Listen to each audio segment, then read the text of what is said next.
It's not that AI is actually automating stuff for us.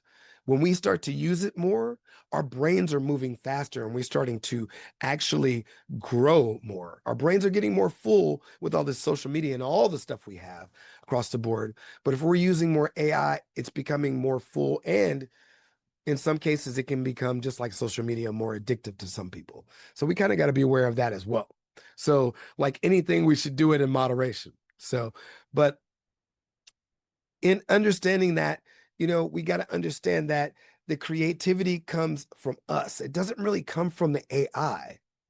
The ideation is just once again, a mirror repeating back what it already knows or what it's already been fed. All right. Clarity is the first thing we got to give it, and then we can build in our creative side. All right. Now, GPT doesn't read minds, it reads tokens. That's the next part. I think a lot of people think that, oh, yeah, it gets an idea of what I'm talking about. But just like these little blocks on this page, on this screen, these would be how GPT breaks down words. All right. It it breaks it down into little blocks like it, ton, say, omri. It doesn't know what they are, but it calls them tokens. And it puts them into blocks on a piece of paper. So, like for instance, cat. Cat is one token, right? Unbreakable. Unbreakable might be 4 syllables, but it's considered, let's say, 3 tokens. All right. And so emojis, symbols, and links, they have variable tokens depending on the size. All right.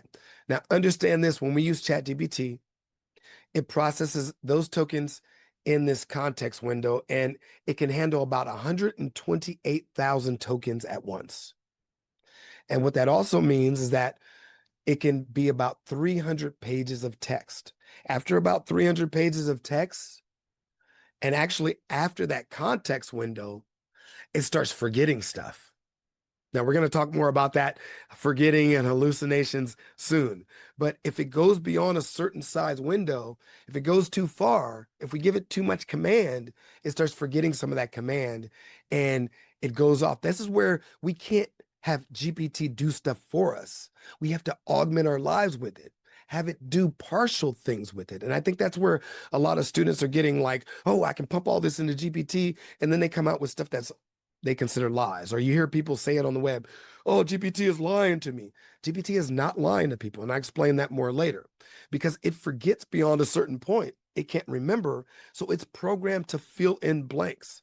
Our job is to manage the context with intention so that we get what we want out of it, so that we feed it what matters and nothing more. Because when we feed it something more, it'll start contextually taking stuff off on a tangent. Like some of these other stuff where you hear people saying Chat GPT is God or whatever weird stuff we hear because people have fed it stuff. I can feed it all kind of fantasy stuff and Chat GPT will come back to me and tell me it's a god of a kingdom that doesn't exist because I fed it that information. So we have to really realize that as well. And so one of the things is I think we have to kind of pay attention to token limits or the page limit across the board so that we don't have these hallucinations. And I talk about hallucinations because that is a big problem.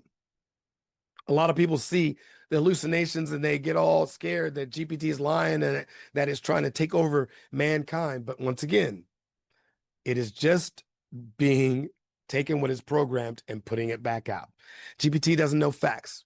It doesn't verify accuracy. It predicts based on what has come before it. And so when we ask it questions like, give me 5 quotes from Einstein, it's going to kind of make up those quotes to sound as best like Einstein as possible, right? But they may not be real. It might give us 3 or 4 of them. And we call that hallucination or a confident fabrication. All right. And the reason why is because, I mean, first of all, if we don't check it, we could be giving people a crafted lie. So we have to pay attention to that, as there has already been a few cases of that happening out there in public on media where companies have put out public lies because they didn't check the Chat GPT.